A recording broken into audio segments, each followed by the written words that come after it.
የሚያሳጡ ሁለት የውሸት አመለካከቶች። ሴቶች ምንድነው የሚፈልጉት? የሚሊዮን ዶላር ጥያቄ ነው። እንደ ወንድ ሁልጊዜ ሴቶች ምንድነው የሚወዱት፣ ምንድነው የሚያስደስታቸው፣ ምንድነው የሚማርካቸው የሚለው ጥያቄ በተደጋጋሚ የምታስበው ይሆናል ብዬ ገምታለሁ። እናም ሴቶች የሚፈልጉትን በቀጥታ እንዲናገሩ ትፈልጋለህ። ፍላጎታቸውን በማሟላትም ልትማርካቸው ትሞክራለህ።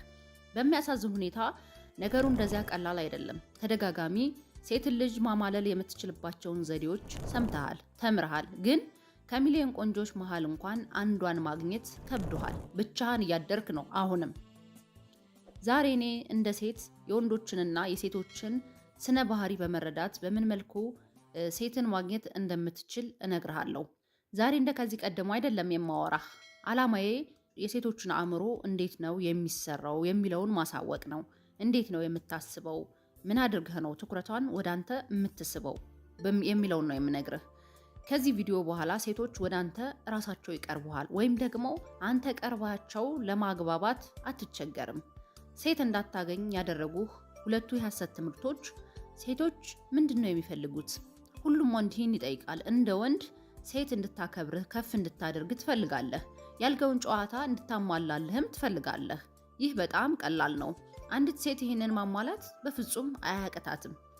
ታዲያ ሴት ከአንድ ወንድ 100 ነገሮችን መፈለጓ በጣም ግራ አጋቢ ነገር ነው አይደለ? አሁን ወደ ውሸት ትምህርቶቹ እንለፍ። ለሳቢሳ ሚዲያ አዲስ የሆናችሁ ሰብስክራይብ አድርጉ። ሀሳብ አስተያየታችሁንም ኮሜንት ላይ ጻፉልኝ። መልካም ቆይታ ይሆንላችሁ። አንደኛውና የመጀመሪያው ሀብታም መሆን አለብህ የሚለው ትምህርት ነው። ይህ አስተሳሰብና አመለካከት ብዙ ወንዶች የሚያውቁትና ሲሰሙት ያደጉ ነው። ሀብት ከሌለህ ሴት አታገኝም ያለህ ሰው የለም? ስታድግ ይህን እየሰማህ አላደግም? እስኪ መልስልኝ። ይሄ ጥያቄ ላንተ ነው። ይህን ስልህ በገንዘብ የሚሳቡ ሴቶች የሉም ማለት አይደለም። ሞልተዋል። በጣም ነፍ ናቸው። የማይካደው እውነት ገንዘብ ደረጃህን ከፍ ያደርገዋል። ግን ገንዘቡን ተሸክመህ ከሴት ጋር መግባባት የሚያስችልህ መልካም ስብዕና ከሌለህ ምን ታደርገዋለህ? ሀብታሞች ፍቅር አያውቁም። የሆነች ቂጣም ሴት እየገዙ ነው የሚተኙት፣ ወይም ደግሞ ያልጋውን ጨዋታ የሚያሳልፉት። የሆነች ቆንጆ ሴት፣ በጣም የምታምር ቅርጿ የሚያምር ውብ የተባለችን ሴት በገንዘብ እየገዙ። ይሄ ፍቅር አይደለም። ሀብታም የሚያሳድዱ ሴቶችም ፍቅር የላቸውም፣ ነጋዴዎች ናቸው። ለገንዘብ እንጂ ለሰውየው ቅንጣት ታክል ስሜትም ሆነ ፍቅር የሚባል ነገር በውስጣቸው የለም። እኔ እያወራሁት ያለው ትክክለኛ ሰላምና መረጋጋት ያለበት የሰከነ ፍቅርን ለማግኘት ገንዘብ ብቻውን በቂ አይደለም። እንዲያውም ገንዘብ በበዛ ቁጥር ፍቅር እየጠፋ እንደሚመጣ ነው እኔ የማውቀው፣ የምገነዘበው፣ የሚገባኝ። የገንዘብ ብዛት ለፍቅር ዋስትና ሆኖ አያውቅም። ገንዘብ የዓለም ሳንባ ነው። ገንዘብ ሲኖር ሴት ልጅ ትርመጠመጣለች፣ ወይም ደግሞ እጅ ላይ ትወድቃለች፣ ታፈቅርሃለች ምናምን። ግን ገንዘብህን ያፈቀረችው አንተን አይደለም።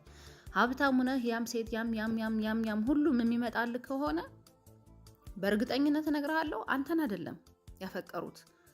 ፍቅሩ ከማን ነው ብትለይ ከገንዘብህ ነው። ገንዘብህ ነው።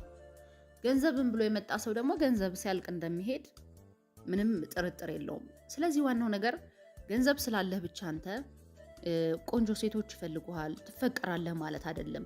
ምናልባት ድሮ ስታድግ ወይም ደግሞ ስናድግ ሁላችንም ገንዘብ ካለው ወንድ ልጅ እንደሚፈቀር፣ ገንዘብ በቃ ሀብታም የሆነ ሰው እንደሚፈቀር ነው። ግን እሱ አይደለም የሚፈቀረው፣ ገንዘቡ ነው የሚፈቀረው፣ ገንዘቡ ነው የሚወደደው።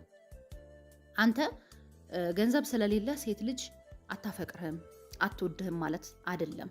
ገንዘብ ሞልቶ ተርፎ ጅል ወንድ፣ እንዝላል ወንድ ከሆንክ ግን በቃ ማንም ሊያፈቅርህ አይችልም። ገንዘብን ብላ መጣችሁ የሆነ ሰዓት ጥላ ትሄዳለች። እኔ የምመክርህ በባንክ ወይም ደግሞ በሆነ ቦታ ባስቀመጥከው ገንዘብ እንድትኩራራ፣ ወይም ደግሞ የሆነችን ሴት እንደ ሸቀጥ ገዝተህ ቤት እንድታመጣት፣ በቃ ፍቅሬ ቤት የገባች እንድትል አይደለም። ሴትን በራስህ ጀንጅን። ምርጥ ስብዕና ኑሮህ፣ ቀና አስተሳሰብ፣ ጥሩ ወንድ፣ በራስህ የምትተማመን ከሆንክ ወደ አንተ የማትመጣበት ምንም አይነት ምክንያት አይኖርም። ብዙ ወንዶች ሴት እኮ ገንዘብ ያለውን ነው የምታፈቅረው ይላሉ። እኔ ግን እንደሱ አይደለም፣ እንደሱ እንዳልሆነ ነው ማስበው። ማለቴ ፍቅርና ሸቀጥ በጣም የተለያዩ ነገሮች ናቸው። ገንዘብ ሲኖርህ የሚቀርቡ ሴቶች ጥቅመኞች ናቸው። ካንተ የሚፈልጉትን እስኪያገኙ ነው የሚጠብቁት። ቤት፣ መኪና ከሰጣት በኋላ ዞር ብላ የምታፈቅረው ሰው ጋር መኖር ነው የምትፈልገው። አይተ ከሆነ እስኪ በጣም ቆንጆ ሴት የሆነ ሹገር ዳዲ ጋር ትልቅ ሰውዬ ጋር ባለ ሀብት ጋር እሱ ጋር ስተኛ እሱ ጋር ስትዝናና ምናምን ታያታለህ። ግን ይቺ ሴት ያን ሰው ለምንድን ነው የፈለገችው? ለገንዘብ ነው። በጣም የምትወደው የምታፈቅረው ከልቧ የምትሳሳለት የሆነ ፍቅረኛ አላት እኮ። ያን ፍቅረኛዋን ግን የት ነው ያለ እስኪ ብለህ ስትሄድ ድሃ ሊሆን ይችላል፣ የቀን ስራ የሚሰራ ሊሆን ይችላል፣ የዕለት ገቢ ለዕለት እንጀራ ብቻ የሚሰራ ይሆናል። ልዩነታቸው ምንድነው? ያኛው በገንዘቡ ማርኳታል፣ ገንዘቡን ብላ ቀርበዋለች። ይሄኛው ደግሞ በፍቅሩ በልቡ ወይም ደግሞ ልቧ የእውነት ተሸንፎለታል። ስለዚህ አንተ ገንዘብ ስላለህ ትወደዳለህ፣ ትፈቅራለህ ማለት አይደለም፣ ውሸት ነው። ምናልባት እንደዛ በማህበረሰብ ውስጥ ገንዘብ ያለው ወንድ ተወዳጅ ተፈቃሪ ምናምን መስሎ ሊሆን ይችላል። ገንዘብህን ብሎ የመጣ ሰው አንተን ጋር ሳይሆን ገንዘብ ጋር ነው ያለው ነገሩ። ሴት ልጅ ገንዘብ ትወዳለች። አዎ ትወዳለች። ሁሉም ሴት ይወዳል። ማንም ምድር ላይ ገንዘብን የሚጠላ ሰው የለም፣ ወንድም ሴትም። ግን አንተን ስትቀርብ ገንዘብህን ብላ ገንዘብክን አይታ ከሆነ የቀረበችህ ተሸውደሃል።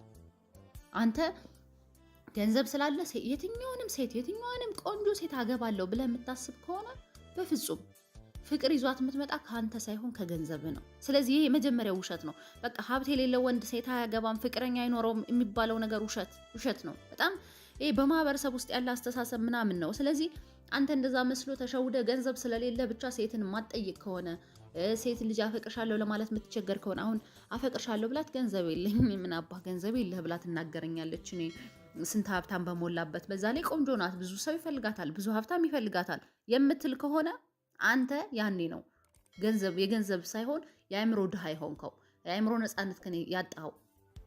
አንተ ግን ገንዘብ ሳይኖርህ በራስ የምትተማመን ከሆነ ጥሩ ስብዕና ካለህ መልካም ሰው ከሆነ አቀራረብህን በጥሩ ይሄ እንዴት ነው ሴት ልጅ በምትፈልገው መንገድ መንከባከብ የምትችል ከሆነ ጥሩ ዝም ብለህ ደግሞ ይሄ የምታሳድድ ምናምን አጎብዳጅ ምናምን ታዛዥ ሳትሆን መልካም ስብዕና ያለህ ጥሩ አለባበስ ያለ ጥሩ አለባበስ ማለት ገንዘብ ከሌለ እንዴት ጥሩ አለባበስ ይኖረኛል ልትል ትችላለህ። እሱ አይደለም። ያለህን ነገር አጥበህ መልበስ፣ ያለህን ነገር በንጽህና መያዝ ነው። ስለዚህ ገንዘብ ከሌለህ ወይም ደግሞ ሀብታም ስላልሆንክ ሴት ልጅ አትወድህም አትፈልግህም ማለት አይደለም። አንተ ጥሩ ስብዕና ካለህ መልካም ከሆንክ የትኛውም ሴት ለአንተ አጎብዳጅ ናት፣ አፍቃሪ ናት፣ ወዳጅ ናት። ገንዘብ ኃጢአት አይደለም። ብንወድ ገንዘብን የሆነ ብንፈልግ ምናምን ኃጢአት አይደለም እኮ። ምክንያቱም ያለ ገንዘብ ምንም ነገር ማድረግ አንችልም። ያለ ገንዘብ ለሰከንድ መንቀሳቀስ አንችልም። ገንዘብ አስፈላጊ ነገር ነው። ግን ደግሞ ገንዘብ ከሌለህ ወይም ድህነትም አለው አግባብ እኮ። አንተ ሰርተህ ማደር የምትችል ከሆነ ጤና ካለህ መስራት ፍላጎት ካለህ ጎበዝ ከሆንክ በራስ የምትተማመን ደፋር ወንድ ከሆንክ ሰርተህ ማደር ትችላለህ፣ ማስተዳደር ትችላለህ አይደለም? ስለዚህ የትኛዋንም ሴት መማረክ እንደምትችል ማወቅ አለብህ። ሀብት ስለሌለ ሴት አትወደኝም ብለህ አታስብ። ሁለተኛው ረጅምና ቆንጆ መሆን አለብህ። ግሩም ነው ይሄ። በጣም የሚገርመኝ እንትን ነው። በቃ በጣም የሚገርም አባባል ማለት የሚገርም አስተሳሰብ ነው። ይህ በጣም የእብድ ሀሳብ ነው። በአሜሪካ 14% የሚሆን ብቻ ናቸው 6 ጫማ ቁመት ያላቸው። ሌላው አጭር ቦርጫምና አገጫም ነው። የኢትዮጵያንማ ጭራሽ ተወው። የተስተካከለ ቁመና ያለው ሰው የምታየው በጣም ትንሽ ነው። እረ እንዲያውም ይህ አያሳምነኝም ብልህ ደግሞ ሌላ ሚስጥር ላጋራህ እችላለሁ። በ20ዎቹ ዕድሜ ውስጥ ያለች ሴት ረጅም ወንድ ትመኛለች ነው ያልኩህ። ምክንያቱም ምን መሰለህ? ከሰዎች ጋር መታየት መዝናናትና ከሰዎች ትኩረት ለማግኘት ስለምትፈልግ ነው። ሰዎች በሚሰጧት ትኩረትና ማረጋገጫ ነው ህይወቷን የምትመዝነው። ከአንተ ጋር ፍቅርና ዘላቂ ህይወትን የምትፈልግ ሴት ስለ ቁመናህ አትጨነቅ። ስንት አይነት አጫጭር ወንዶች ልዕልት የመሰለች ቺክ አቅፈው ሲሄዱ አላየህም? እንዲያውም ሴቷ ረጅም ወንድ አጭር ሆነው በጣም ብዙ ጊዜ ልታይ ትችላለህ። ራስህን እንዴት ነው የምታየው? አጭር ነው ሲሉህ ዝም ብለህ ትቀበላለህ ወይስ ምን ታደርጋለህ? ራስህን ያስቀመጥክበት ቦታ ነው ቁልፉ። ከፍ ብለህ ተቀመጥ። ብዙ ወንዶች አጭር ነኝ፣ ቀጭን ነኝ፣ ድሃ ነኝ የሚሉ ቃላትን በመናገር አምነው ብቻቸውን ይኖራሉ። እምነትህን ቀይር። እኔ በጣም የገረመኝን ነገር ልንገራችሁ። እኔ ማውቀው ልጅ አለ። በጣም ትንሽ ነው ማለት በቃ ትንሽ ስላችሁ አጭር ነው እና ያገባት ሴት በጣም ቆንጆ እና ይገርመኝ ነበረ። እንደው ምንድን አይታበት ነው ይሄን ነው እንድል ነበረ። በገንዘብ በኢኮኖሚም ደካማ አይደለም፣ ግን ያን ያክል የሚባል አይደለም እና በጣም ቆንጆ የምታምር ውብ የሆነች ረጅም ሴት እና በቅርቡ ተጋቡ። በጣም ገረመኝ። ስለዚህ ቁመትህ ምናምን የተስተካከለ ቁመና ስላለ ቦርጫም ስለሆን ከአጭር ስለሆን አትፈለግም ማለት አይደለም። ውሸት ነው፣ በጣም ውሸት ነው። አሁን ምንድነው በቃ እንደዚህ ቁመቱ ሎጋ የሆነ ወንድ ምናምን በቃ እንደዚህ አይነት ወንድ ኮኖ ተፈላጊ ቁመቱ ሎጋ የሆነ የሚያምር አቋሙ ደስ የሚል ቦርጭ የሌለው ጡንቻ ያለው ፈርጠም ያለ ደረታማ ወንድ ይባላል። ውሸት። አንተ የእውነት አንተን ብላ የመጣች ሴት የእውነት አንተን ፈልጋ የመጣች ሴት ካንተ ከቁመናህ ከቁመትህ ከቅርጽህ ከደረትህ ከትከሻ ምንም አይነት ፍላጎት የላትም አንተን ብላ የመጣች ሴት። ስለዚህ አንተ አጭር ስለሆንክ ቁመት ስለሌለ ሴት አትፈልግህም አታገባም ማለት አይደለም። በእርግጠኝነት ነው የምነግርህ። በማጠርህ ምንም የምታጣው ነገር የለም። ቦርጫም በመሆንህ የምታጣው ነገር የለም። ምንም የምታጣው ነገር የለም። በዛ ላይ ቁመናህ የተስተካከለ አሪፍ አቋም ምናምን ደረታም ሆነህም ያን ያክል የምታገኘው ምንም አይነት ነገር የለም።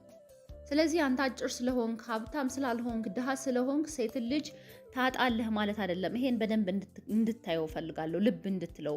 አንተ ምንም ኖረህም አልኖረህም አጣህም መልከ ጥፉም ሆንክ ማንኛውንም ሴት መማረክ ትችላለህ። ግን ያ የሚሆነው አንተ ጥሩ ስነ ልቦና ሲኖርህ፣ በራስ መተማመን ሲኖርህ። የመጀመሪያው በጣም በራስ መተማመንህን ማዳበር፣ በራስ መተማመን ያለ ወንድ መሆን አለብህ። ውድ የሳቢሳ ቤተሰቦች የዛሬው ፕሮግራሜ ይሄን ይመስላል። ለሳቢሳ ሚዲያ አዲስ የሆናችሁ ሰብስክራይብ አድርጉ። ሀሳብ አስተያየታችሁን ኮሜንት ላይ ጻፉልኝ። መልካም ጊዜ